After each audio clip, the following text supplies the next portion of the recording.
Welcome to Parev TV. Joining us, our father and daughter team, Danny Margorian and Alexa Margorian. They are Canadian Armenians who are settled in Toronto. And we know Toronto has one of the most vibrant Armenian communities of the Armenian diaspora. Danny is a businessman, and his daughter Alexa is a student, senior at Kingston University. And she's studying applied mathematics engineering, and we'll tell you more about her studies. Would like to thank you both for agreeing to talk to us.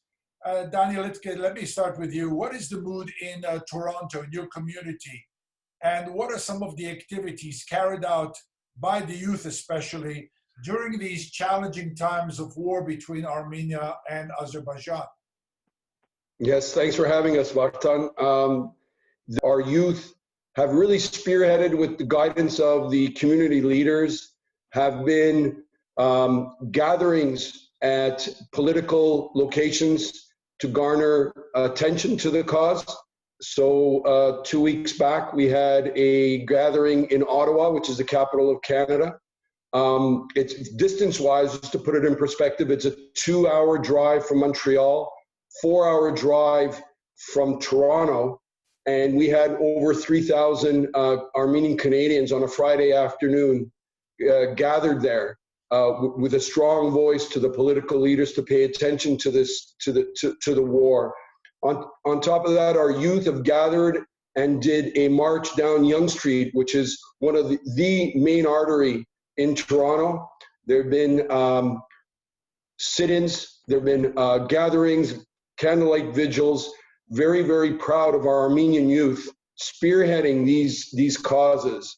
And it goes on from fundraising to collective letter writing to social media campaigns, from tweet-a-thons to Facebook postings. So it's been incredible how the Armenian community in Toronto, in Canada, has completely engaged in this cause. Very, very proud of our youth, especially. Danny, many times we hear remarks by Erdogan or the Turkish camp or the Azeri camp. It's very disturbing for me, at least, is let us finish what we began in 1915. And you know, your grandparents survived the genocide. How can you capsule the history of your family and your feelings along the way as you transmit that feeling to the younger generation? And I think you hit the nail on the head, Vartan. The fact is, when you're explaining this war between Azerbaijan and Armenia over Artsakh, Nagorno-Karabakh, it's not the fact that two ex-USSR republics are at war over a disputed piece of property. That's not what has engaged most Armenians. That is in fact it.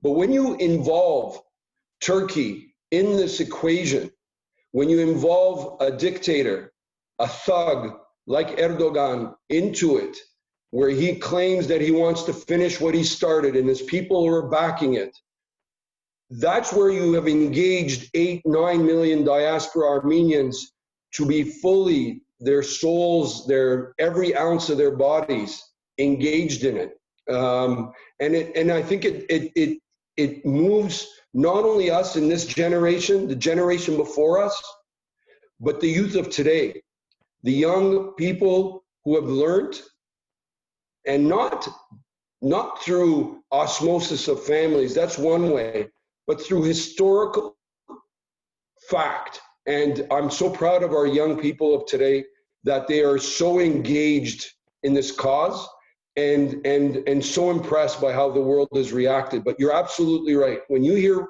statements of that nature, words being uttered, that will mobilize every single Armenian on the face of the earth. I believe that. Alexa, we are talking about your generation. We are talking about you. You're proud. You're very proud of your accomplishments. We are proud of your accomplishments. And very recently, Alexa, you wrote an article which is entitled "When They Want to Destroy You," and the first 3 words are "I feel spoiled." We had your article in our newsletter. It was a very powerful one. Before I get into it, tell us where do you study and what is your major? So I study at Queen's University in Kingston, and I'm studying applied mathematics and engineering, so just a lot of math, lots of physics, lots of fun stuff. That's fun stuff. Yeah, And- fun, but And you enjoy writing. Tell us what was the reason that got you into writing this article? so I've always I've enjoyed writing, and I'm an online editor for this magazine on campus called Muse. Beautiful. And I was supposed to write another article at the end of October about being Armenian and like religion, and like especially being like young, and how religion plays like an interesting part of your life. But then I emailed my director and I was like, there's a bigger issue here that I think that we really need to discuss. And especially since that a lot of the people who are at Queen's campus aren't Armenian or aren't necessarily ethnic, and I don't have this like background, I found that it was necessary because to like be able to use that platform that I do have available to me, just so I can be able to spread awareness, because it's not enough that like only Armenian people are speaking out about this issue, but we need to have other people talking about it and being aware about it, because at least for me, it seems like a lot of people are focused on it because I know a lot of Armenian people. But if you don't, it might just like, you might not even be aware of it, you might not see it. But I was like, you know what? I was like, I have this platform. I have like, we have readers who would be interested in this. And I think that I was just like, you know what? I was like, it just has to be done. I wasn't gonna like sit around and just like wait. But how does it feel when you see so many people of your friends not even knowing where Armenia is, not knowing what is happening?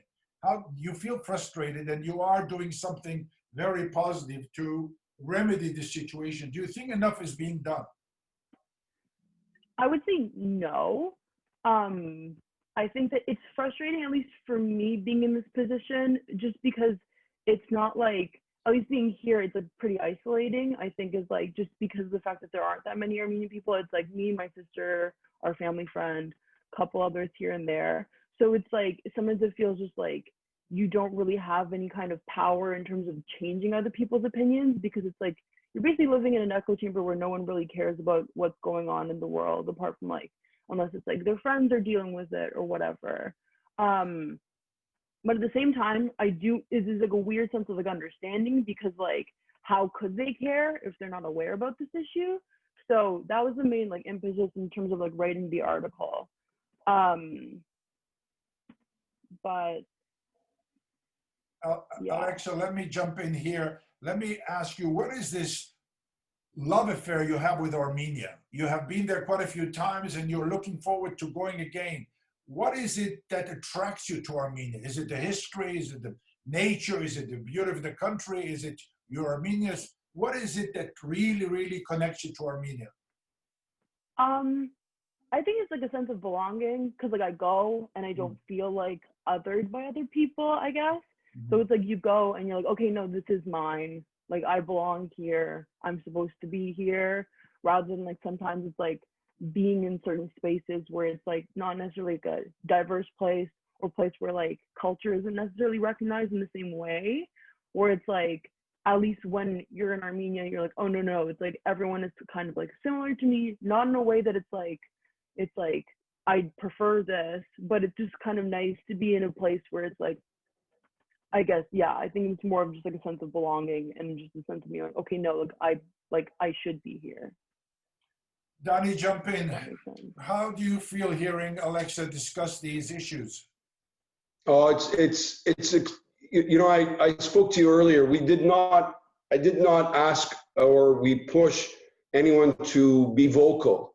As she said, she took the opportunity to use that platform that she has as an online editor of a magazine and I think she did it wonderfully, Beautiful. Wrote beautifully, and wrote it in a way that people who are in her community, in reading that, would understand where a 21-year-old second generation Armenian Canadian and how they feel tied to their homeland, what this means to them on so many different levels.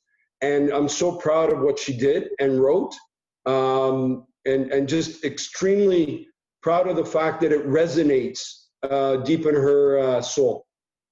Danny, what are your words of advice to parents of a generation, second generation Armenians, like in your case? What is your words of advice to these parents? These, I don't know how to answer that in a sense of there's no script. We don't have a playbook at home on how to do things. But I think our children of this generation, of others, are always going to learn or feed off through osmosis of seeing their parents, how they act, their Armenianism, how they are active in the community. One doesn't need to bring it home and talk about it over the dinner table. These children are smart. They're sponges. They will see and they will judge through that process. And I think that's my best advice to people is be engaged, not just by being Armenian in a sense, but being active for however level that our community has to offer. Because what this has shown us, Vartan, more than anything, I think it has this war, this situation, this time, has shown the Armenian community that we need to remain engaged, that we need to be active and not take the foot off the pedal. Because one thing that I do believe that this generation, and I think you would feel the same way, we did not think we would be back here having a 21-year-old write an article on how she feels that they want to destroy us. I think all Armenians need to be engaged, continue to be, and be active in our activities. Alexa, what is your words of advice to young generation, members of the young generation, your age?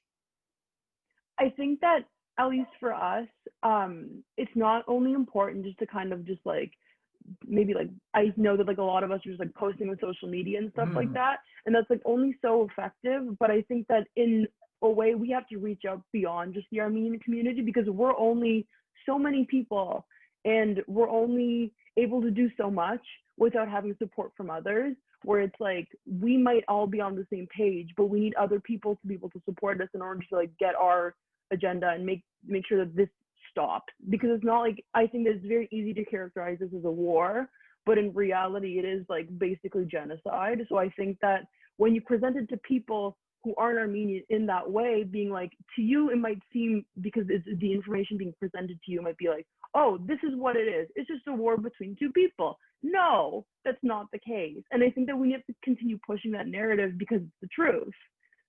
So I think that if you explain to people, like your white friends or like your other friends, they'd be like, hey, FYI, just like, you don't have to necessarily be like, I'm gonna sit you down for a lecture. I'm just like, hey, this is the situation right now, and I'd really appreciate your support.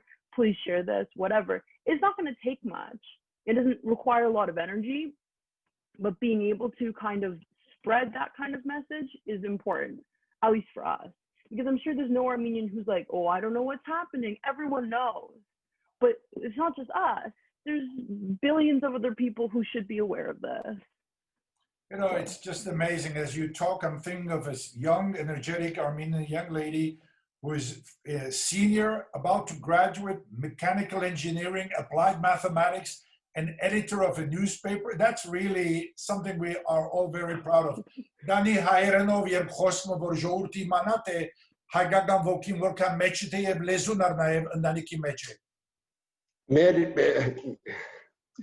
Վարդան մեկ բան մտցեմ քեզի, ես քեզ մոհաբարդեմ, այսինքն քու կորձը օրական, շաբթական, գիտեմ որ որքան չանք կտապես, so վարձկդ կադար, մենք իբր հայ ուր որ լա Toronto բոլորս կտեսնենք կոր, լա Sydney, Melbourne, Toronto, New York, Los Angeles, Եվրոպայի քաղաքները Լոնդոն, Փարիզ, Վենեդիկ, հայերը ոտքի ելերեն եւ աս բادرազմ չսեմ աս երկրորդ ցեղասպանությունը որ Թուրքիան եւ Ադրբեջանը գնեն որ հայերու հանտեր գարձին բոլորս ոտքի ելերեն եւ չի պիտի ընդունենք այսինքն այլևս 1915 չեն հասկնար որ 2020 թվականին 10 միլիոն հայ ոտքի ելերը 8 միլիոն որ սպյուրքի մեջ գաբրի գոր ցայներին չի պիտի գնա մինչև որ մենք հաղթենք մեր հողերը, մեր իրավունքները, մեր երկիրը ապահով ձևով գրնար շարունակել թեպի աբակա։ Այս է մեր նպատակը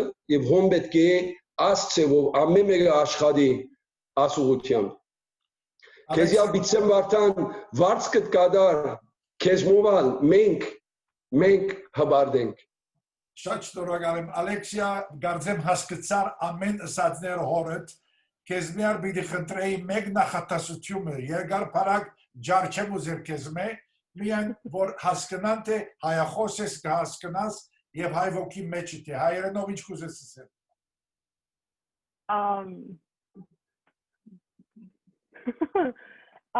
Գարձեմ հիմա ամենուց համար շատ դժվար է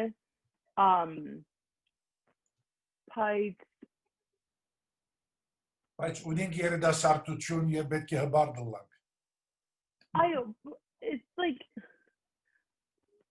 հայերեն is like degare, but in the sense of like vocabulary շատ մեծ չէ։ Բավական է, ուրախ ենք։ So, but it's just like գիտեմ որ ամեն like հիմա շատ like դժվար ժամանակ է ամեն մարդու համար like minus this coronavirus guy, but like whatever. So it's like easy to kind of like lose sight of like inchka lagor. I jamun got them. We need to like remain focused. And yeah, I know Adiga hiding of chat. Yeah. Love it. Alexa Evdani Shtoragalik, Urish Koschiga. Եվ շնորհակալ եմ ձեր ժամանակին, ձեր տեսակետին, ձեր միտքին եւ մանավանդ ձեր վճռական ոգին։ Դա իսկապես կարծեմ շատ հստակ է։ Շատ շնորհակալ եմ։ Բարի օր։ Ընտրեմ Սեզիա, մերսի, շնորհակալություն Մարտան։ Bye bye. Bye bye. Thank you, շնորհակալ եմ։